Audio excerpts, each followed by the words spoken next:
você tem que decidir a quem você quer servir.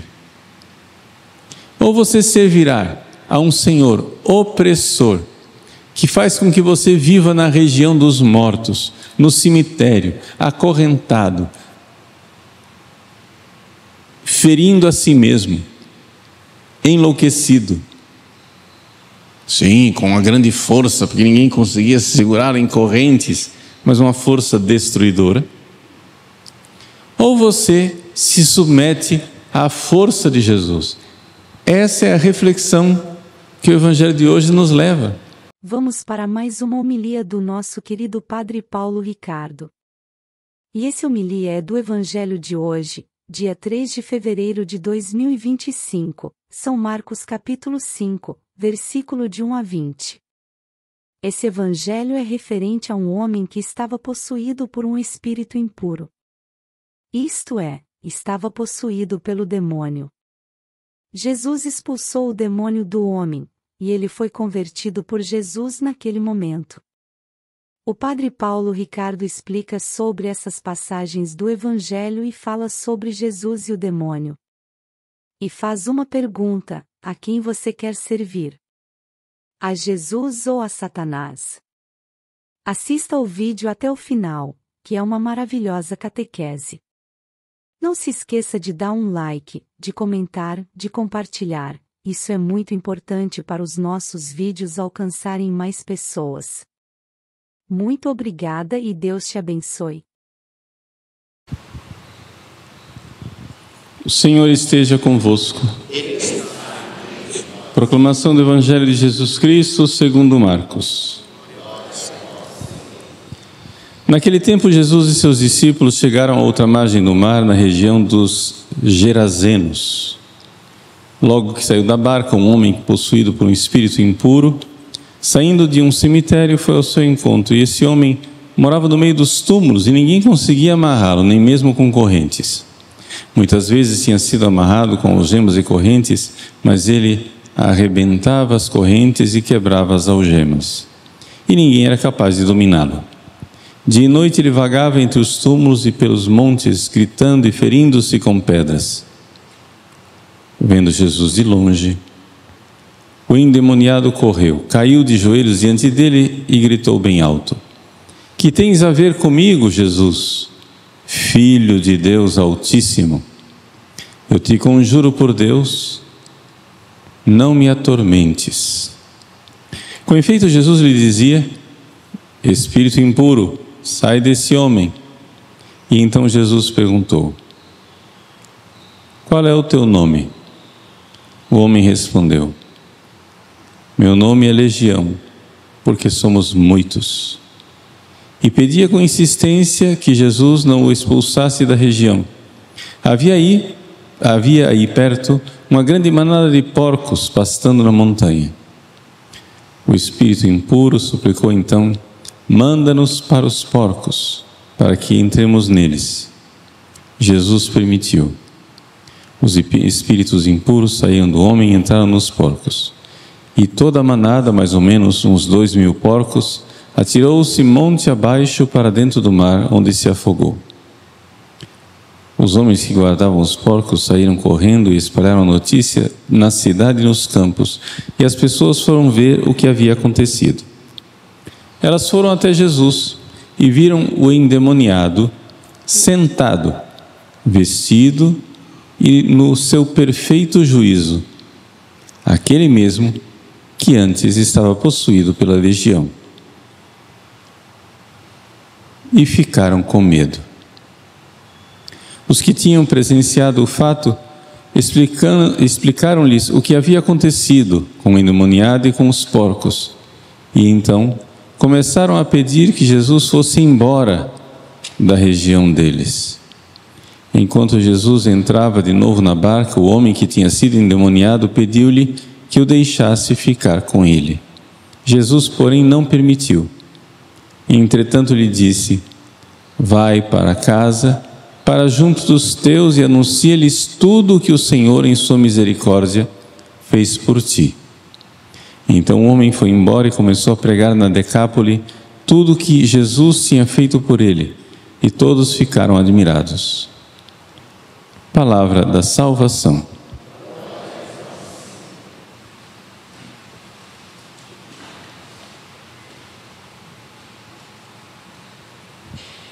Continuamos a nossa leitura do Evangelho de São Marcos. Jesus, que acalmou a tempestade, encontra por parte dos discípulos uma interrogação: quem é este a quem até o mar e os ventos obedecem?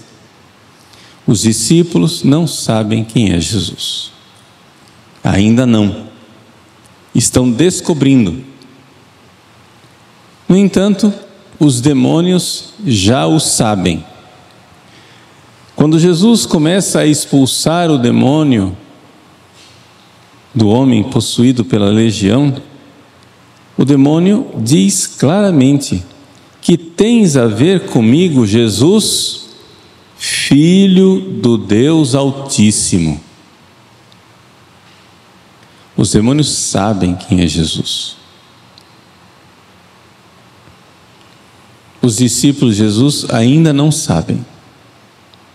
Pode parecer muito contraditório tudo isso, mas o que acontece é que nós devemos recordar aquilo que nos diz São Tiago.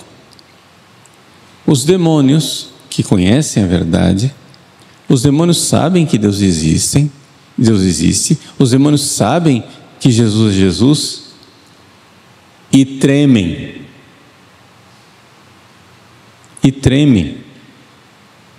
Isso deve nos advertir para o fato de que não é nossa salvação saber que Deus existe.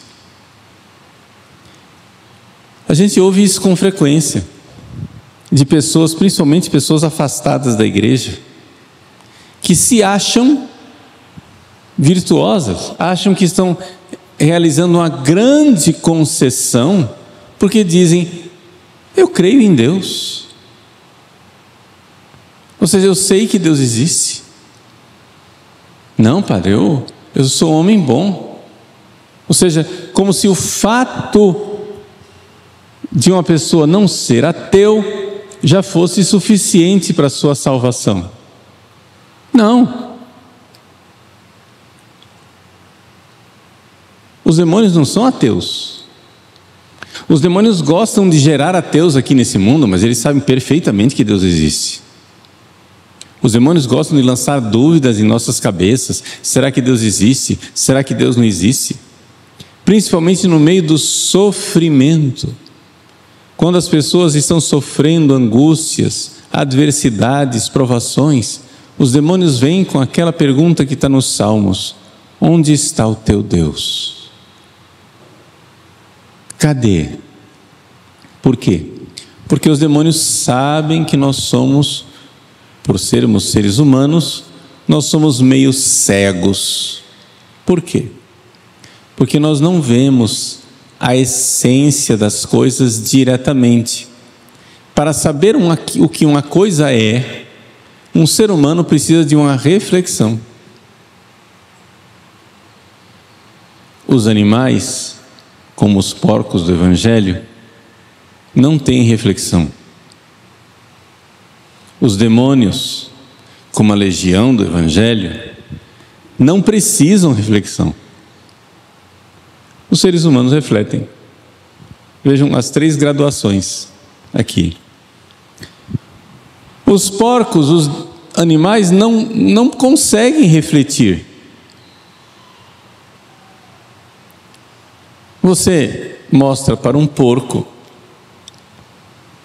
um punhado de células, ele pode achar que aquilo é uma refeição e comer. Um ser humano, você vê um punhado de células, ele começa a refletir. Mas o que é isso? É a ração do porco? É um câncer? É uma criança? Tudo isso cabe dentro do conceito punhado de células. Mas somente se você reflete o que é que aquilo pode virar. o que é que aquilo pode ser, não é? Os seres humanos modernos que não querem refletir se acham muito sábios, muito, né, inteligentes, científicos, né? Científicos, porque eles colocam um punhado de células na lâmina do laboratório e diz: não vejo crianças, portanto um embrião não é uma criança. Bom, se você quer se reduzir a isso, né, a um animal sem reflexão, o ser humano moderno, ele se acha muito sábio, porque ele só acredita no que vê. Mas os animais também vivem naquilo que veem. Os animais só têm aquilo que veem. Eles não têm mais nada. Enquanto os animais só vivem naquilo que sentem, naquilo que veem, eu vejo, eu farejo, eu ouço, eu palpo. Essa é a métrica dos laboratórios. É isso que eu consigo mensurar. Os seres humanos, os verdadeiros cientistas, pegam os dados laboratoriais, os dados métricos, os dados sensíveis e refletem para ver qual é a natureza daquilo, porque o simples dado sensorial não nos dá a natureza de nada. Se você quer ser um verdadeiro cientista, você tem que compreender que você precisa refletir sobre a natureza da coisa. Então você acompanha o desenvolvimento daquele punhado de células. Aquilo apodrece. Então tudo bem, não era um organismo que tinha vida, já estava morrendo. Então vá lá, ração para porco. Ou então você acompanha o punhado de células e aquilo vira um câncer e mata uma pessoa. Ou você acompanha um punhado de células, aquilo nasce e diz: mamãe. Era uma criança. Ora, sem a reflexão, você não consegue ver a diferença das coisas. Você fica reduzido ao mundo animal. No mundo animal você simplesmente vê, cheira, palpa, escuta, põe na balança. Mas no mundo humano, nós conseguimos ver as coisas por reflexão. Já os anjos, os demônios são anjos. Os anjos não precisam de reflexão. Eles veem uma coisa, eles sabem perfeitamente o que é a coisa na hora que vem. Então, diante do evangelho de hoje, o que é que nós podemos dizer? Que os porcos nunca farão a profissão de fé em Jesus, porque eles só são capazes de verificar aquilo que sensivelmente um porco vê. Veja, eu estou usando a palavra porco porque é o animal que está no evangelho, tá? Pode ser qualquer outro animal.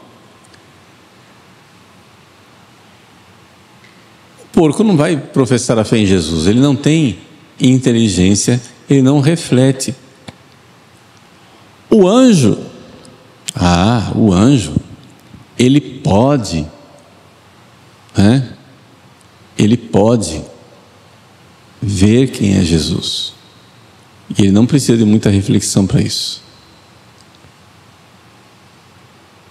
Mas o ser humano, que vive entre os anjos e os animais, para encontrar uma verdade ele precisa refletir. Jesus está dando aos discípulos sinais. Ele curou pessoas, ele acalmou a tempestade, ele agora expulsa uma legião de demônios, demonstrando um poder que inicialmente nas pessoas causa medo, é evidente. Alguém que é mais poderoso do que uma legião de demônios. Uma legião é uma unidade militar romana que na época de Jesus conta cerca de 5.000 homens, não é?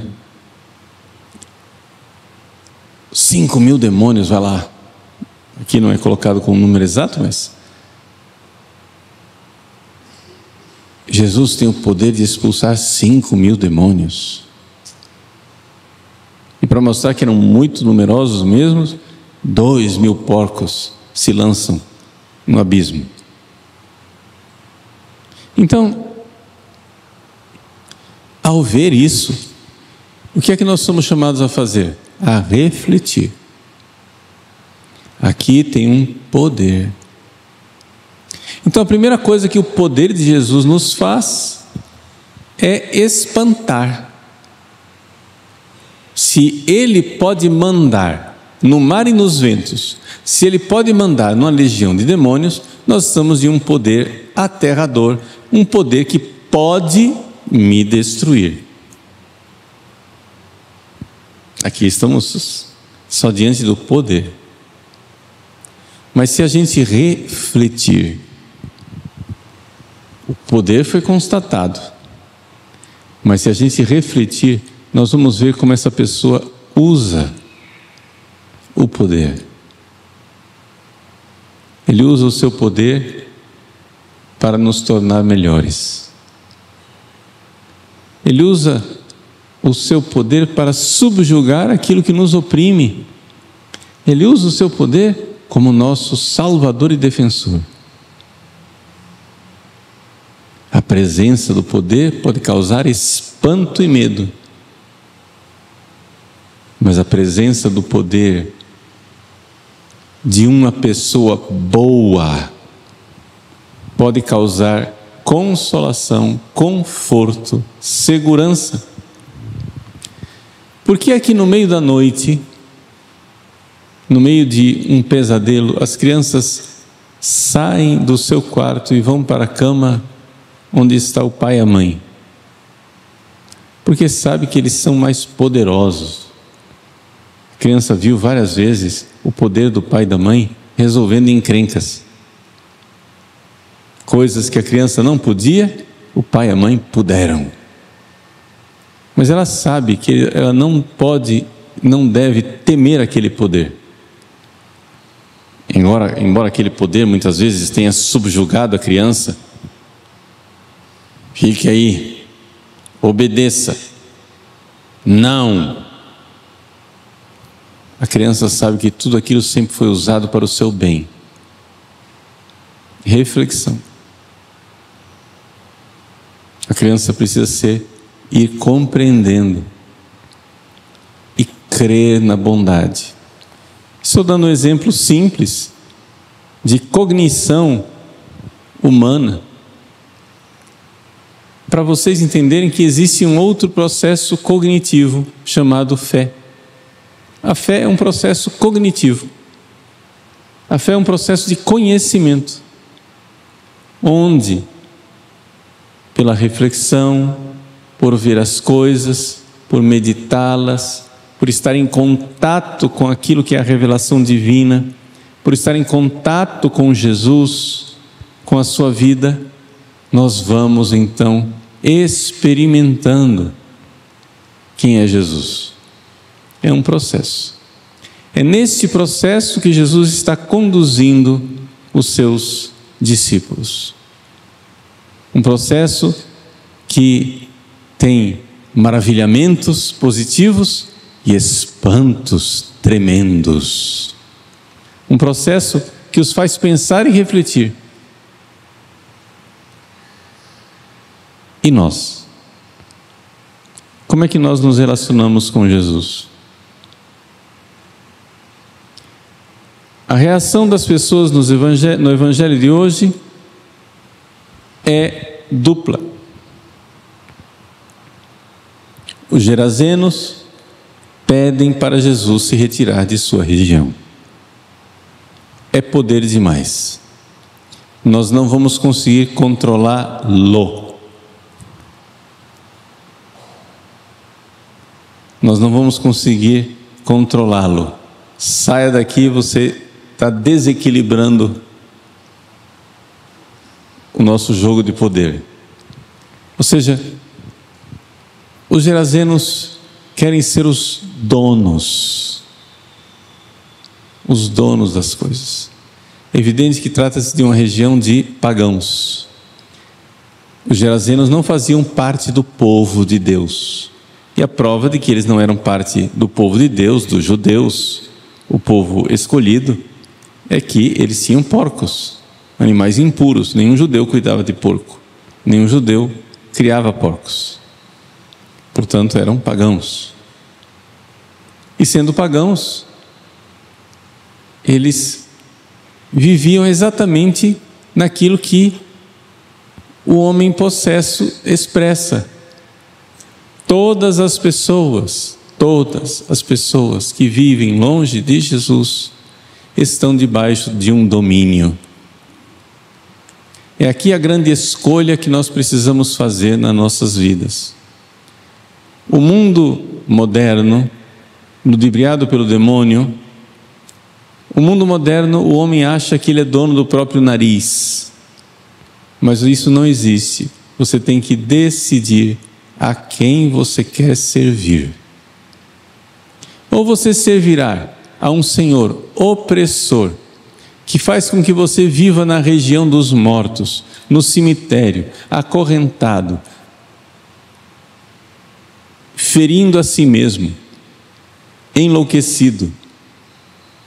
Sim, com uma grande força, porque ninguém conseguia se segurar em correntes, mas uma força destruidora. Ou você se submete à força de Jesus. Essa é a reflexão que o Evangelho de hoje nos leva. A quem você quer servir? A quem você quer servir? Você quer servir a Jesus ou você quer servir aos demônios? É claro que os demônios mentem. O diabo é o pai da mentira. E eles dizem: mas seja livre. Não faça o que Deus quer.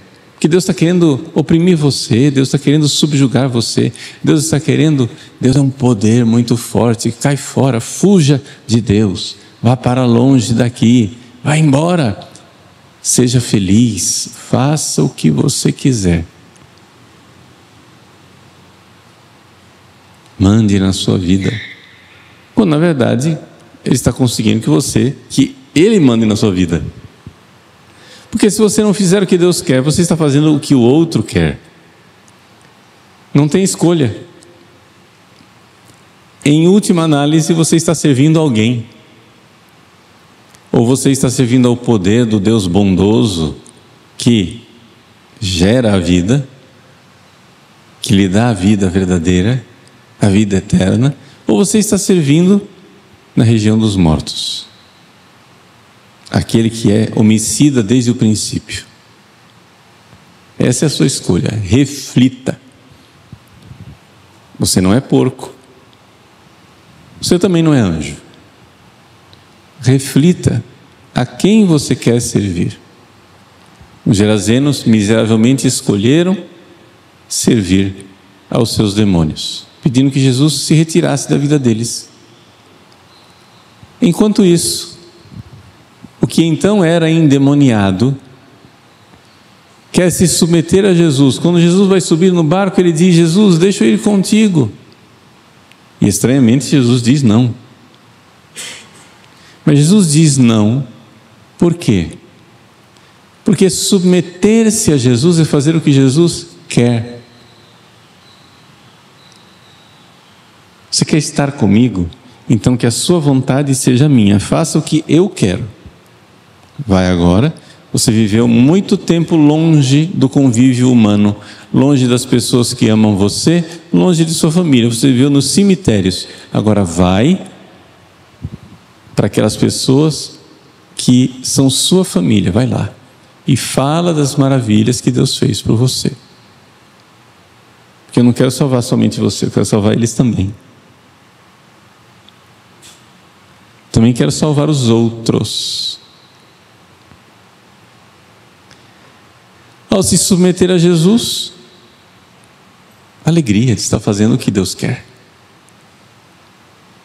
A quem você quer servir? Às vezes você pôs na cabeça que servir a Deus é desse jeito, assim, assim, assim. Assim, eu estou meio careca de encontrar pessoas que vêm aqui com o script pronto. Padre, Deus quer que eu seja assim, assim, assim. Um põe na cabeça que Deus quer que ele seja padre, só que ninguém mais vê isso, só ele. Outro põe na cabeça que ele precisa casar com maricota, mas que maricota não quer casar com ele. Outro põe na cabeça que ele tem que ser astronauta, né? Mas a NASA não está querendo contratá-lo. Todo mundo vem com o seu script. Mas servir a Deus é colocar-se à disposição. A quem você quer servir? Não estou dizendo para você desmontar a sua vida, não é isso. Mas é que muitas vezes Deus fala de forma muito concreta. Deus impede que você realize o que você queria. Como o ex-endemoniado, que queria subir na barca com Jesus e Deus parou. Não vai subir não. Mas Jesus, eu queria, olha que coisa boa. Vejam, vamos raciocinar. Jesus é Deus que se fez homem. Confere. Eu creio nele. Confere. Eu amo Jesus e sou agradecido a ele. Confere. Tem coisa melhor do que eu fazer aquilo que Jesus já disse em outros lugares. Vai, deixa tudo. Deixa pai, mãe, mulher, filhos, casas e campos e me segue. Tem coisa melhor do que isso? Perfeito. Raciocínio maravilhoso. Exceto que no seu caso Jesus quer o contrário. Jesus não quer que você deixe pai, mãe, mulher, filho, casas e campos. Ele quer que você vá lá para sua casa, campo, pai, mãe, filho, e fique lá e dê testemunho lá. Pronto. A quem você quer servir? Aos seus caprichos? À sua vontade? Aos seus projetos?